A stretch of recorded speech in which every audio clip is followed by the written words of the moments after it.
अस्सलाम वालेकुम एवरीवन। आज हम जो एक्सरसाइज क्लास 10 का जो हम मैथ्स कर रहे हैं इसके फर्स्ट चैप्टर की सेकंड एक्सरसाइज यानी कि 1.2 करेंगे। आज हम इसमें हमने बनानी एक क्वाड्रेटिक इक्वेशन ही है।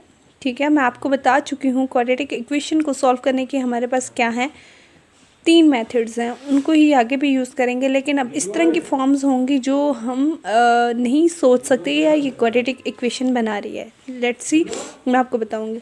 लेकिन हम उसको सब्स्टिट्यूशन करेंगे कुछ ऐसी कि वो क्वाड्रेटिक इक्वेशन की फॉर्म में आ जाए। फॉर एग्ज़ाम्पल मैं एक क्वेश्चन लेती हूँ यहाँ पे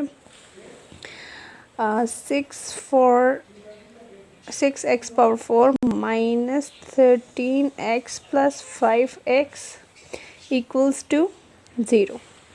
अभी ये देख के ना आपको लग नहीं रहा होगा यार ये क्वाड्रेटिक इक्वेशन है, यहाँ पे स्क्वायर आता है। ठीक है, लेकिन हम इसमें कुछ ऐसी सब्स्टिट्यूशन करेंगे कि इसको क्वाड्रेटिक इक्वेशन बना लेंगे। ठीक है, अगर मैं इसको ऐसे लेट कर लूँ कि 6x⁴2 अभी मैं इनको मल्टीप्लाई करूँ तो यही 4 आता है। ठीक है, minus 13x² plus 5x equals to 0। अब मैं लेट कर लेती हूँ, कुछ ऐसा सब्स्टिट्यूट कर लेती हूँ जी। मैं ये इक्वेशन में y को सब्स्टिट्यूट कर रही थी 1 में, तो मुझे ये लगा कि मतलब क्वेश्चन मैंने बुक में देख के लिखा था तो यहाँ पे x था। ठीक है, ये x नहीं आता। ठीक है, ये x नहीं आता क्योंकि सब्स्टिट्यूशन करने से ये कांस्टेंट अकेला था, अकेला है और अकेला ही रहना चाहिए। ठीक है, सो यहाँ पे उन बुक में मिस्टेक थी। ठीक है, और बाकी मैंने सब्स्टिट्यूट कर लिया। ठीक है, जहाँ जहाँ पे बन रहा था मैंने सब्स्टिट्यूट कर लिया। अभी आपने ना इसको फैक्टर्स बनाने हैं। पहला मेथड हम इस पे अप्लाई करते हैं। तो फैक्टर्स बनाने के लिए हमें दो ऐसे एलिमेंट फाइंड आउट करने हैं जिनको ऐड करें या सब्ट्रैक्ट करें हमारे पास -13 बने, और प्रोडक्ट मतलब उन दोनों का प्रोडक्ट इस और इस को मल्टीप्लाई करो तो क्या बनता है, 30y² बनता है कि नहीं, 30। ठीक है, ये 30y² बनता है ना इन दोनों को मल्टीप्लाई करने से, यानी कि उन दोनों एलिमेंट्स का प्रोडक्ट हमारे पास 30y² और उनसे ऐड सब्ट्रैक्ट करने से, ये आपने ज़रूर करना है। ठीक है, अक्सर बच्चे यहाँ से भूल जाते हैं। ठीक है, इन दोनों को रफल में आपने मल्टीप्लाई कर लेना है। ठीक है, और ये जो है इसमें ऐसा कौन से फैक्टर्स हैं, देखो 30 जो है 10 को 3 से मल्टीप्लाई करने से भी 30 आता है। तो -10 माइनस, यहाँ पे मैं लिख लेती हूँ -10x और इनटू -3x, तो हमारे पास क्या बनता है 30x है ना, x²। माइनस माइनस प्लस हो जाते हैं, सबको पता है। ठीक है, तो वही लिखते हैं यहाँ पे, कर लेते हैं। अच्छा, पहला और आखिरी वहीं का वहीं उतार लो। ठीक है, ये वैसे ही मैं उतार ली 6y² और ये +5 इक्वल्स टू 0। ये सारा वही है, बीच में मैंने दो फैक्टर ऐसे लगाने हैं। ठीक है, तो मैं लगा लेती हूँ -10x -3x, क्योंकि ये देखो माइनस माइनस है तो ये होंगे ऐड ही, लेकिन साइन कौन सा है, माइनस का साथ में आ जाएगा।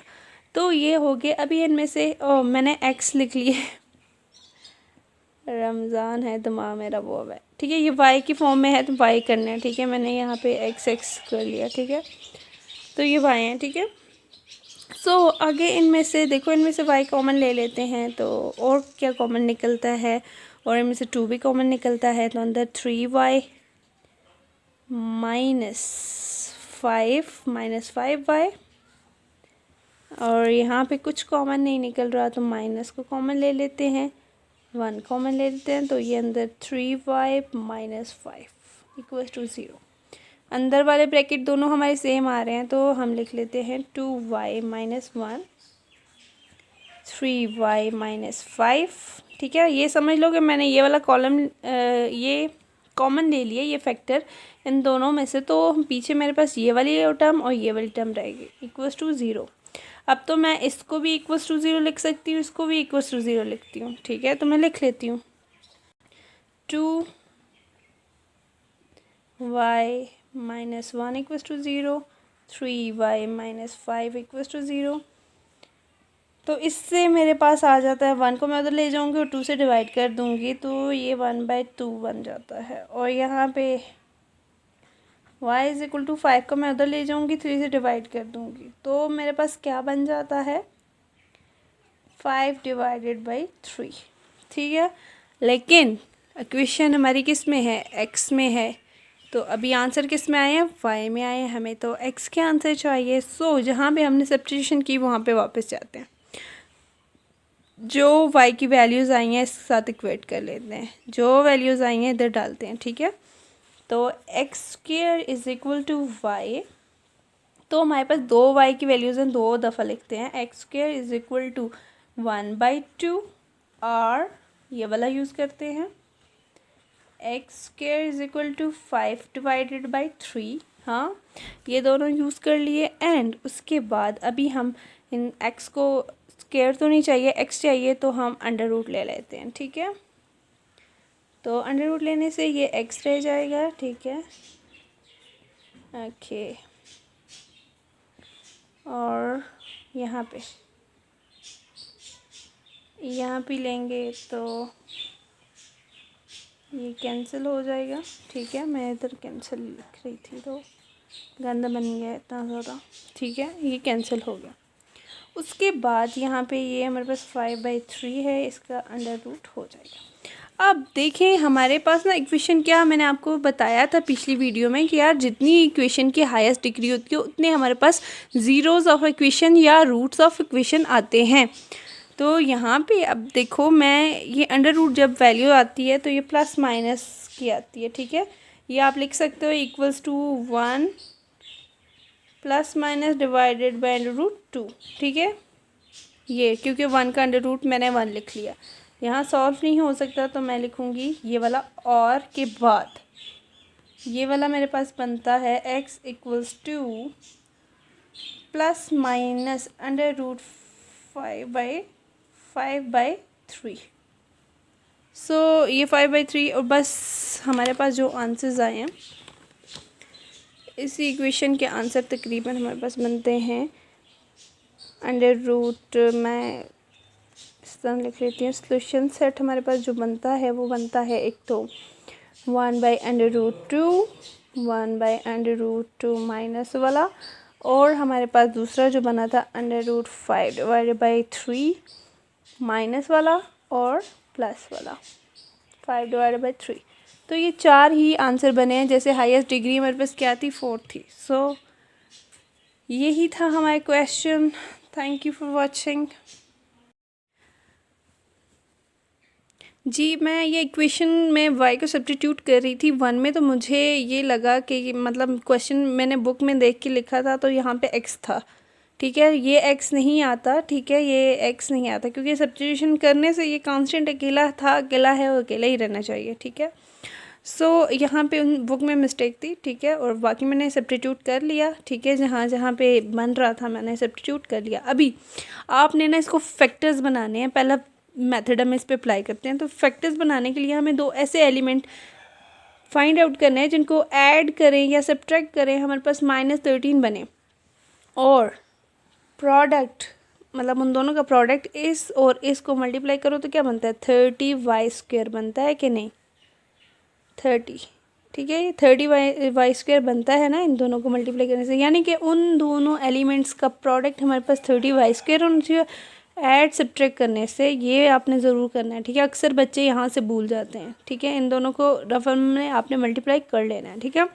और ये जो है इसमें ऐसा कौन से फैक्टर्स हैं, देखो 30 जो है 10 को 3 से मल्टीप्लाई करने से भी 30 आता है। तो -10 माइनस, यहाँ पे मैं लिख लेती हूँ -10x और इनटू -3x, तो हमारे पास क्या बनता है 30x, है ना, x²। माइनस माइनस प्लस हो जाते हैं, सबको पता है, ठीक है। तो वही लिखते हैं यहाँ पे, कर लेते हैं। अच्छा पहला और आखिरी वहीं का वहीं उतार लो, ठीक है, ये वैसे ही मैं उतार ली हूँ। 6y² और ये +5 इक्वल्स टू 0, ये सारा वही है। बीच में मैंने दो फैक्टर ऐसे लगाने हैं, ठीक है।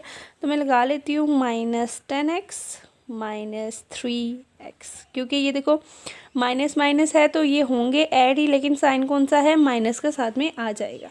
तो ये हो गए। अभी इनमें से मैंने x लिख लिए, रमज़ान है दिमाग मेरा वो है, ठीक है। ये y की फॉर्म में है तो y करना है, ठीक है। मैंने यहाँ पे x कर लिया, ठीक है। तो ये y है, ठीक है। आगे इनमें से देखो, इनमें से y कॉमन ले लेते हैं तो और क्या कॉमन निकलता है, और इनमें से 2 भी कॉमन निकलता है, तो अंदर 3y माइनस 5y, और यहाँ पे कुछ कॉमन नहीं निकल रहा तो माइनस को कॉमन ले लेते हैं, 1 कॉमन ले लेते हैं, तो ये अंदर 3y माइनस 5 इक्वल टू 0। अंदर वाले ब्रैकेट दोनों हमारे सेम आ रहे हैं तो हम लिख लेते हैं 2y माइनस 1 3y माइनस 5। ठीक है, ये समझ लो कि मैंने ये वाला कॉलम ये कॉमन ले लिया, ये फैक्टर इन दोनों में से, तो पीछे मेरे पास ये वाली टर्म और ये वाली टर्म रहेगी इक्वल्स टू 0। अब तो मैं इसको भी इक्वल्स टू 0 लिख सकती हूँ, इसको भी इक्वल्स टू 0 लिखती हूँ। ठीक है, तो मैं लिख लेती हूँ 2y minus 1 equals to 0, 3y minus 5 equals to 0। तो इससे मेरे पास आ जाता है 1 को मैं उधर ले जाऊंगी और 2 से डिवाइड कर दूंगी तो ये 1/2 बन जाता है, और यहाँ पे y इज़ इक्वल टू 5 को मैं उधर ले जाऊंगी, 3 से डिवाइड कर दूंगी तो मेरे पास क्या बन जाता है 5/3। ठीक है, लेकिन इक्वेशन हमारी किस में है, x में है, तो अभी आंसर किस में आए हैं, y में आए हैं, हमें तो x के आंसर चाहिए।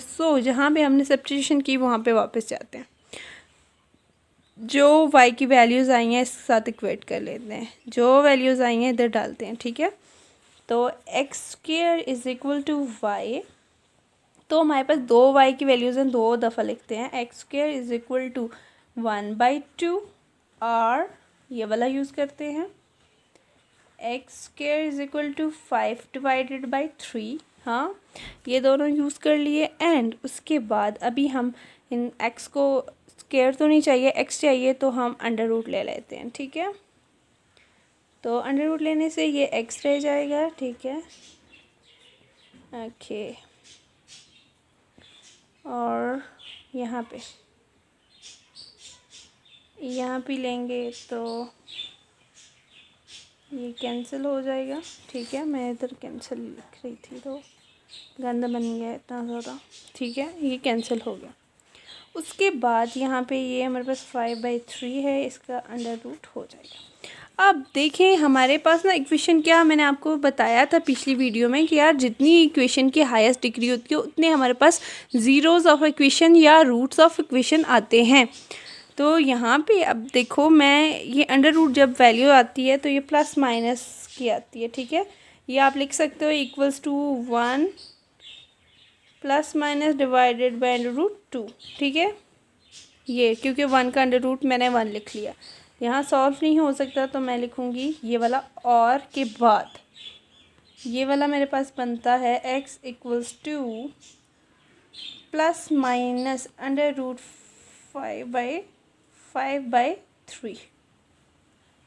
ये 5/3, और बस हमारे पास जो आंसर्स आए हैं इसी इक्वेशन के आंसर तकरीबन हमारे पास बनते हैं अंडर रूट, मैं इस तरह लिख लेती हूँ, सोल्यूशन सेट हमारे पास जो बनता है वो बनता है, एक तो 1/√2, 1/√2 माइनस वाला, और हमारे पास दूसरा जो बना था √5/3 माइनस वाला और प्लस वाला 5/3।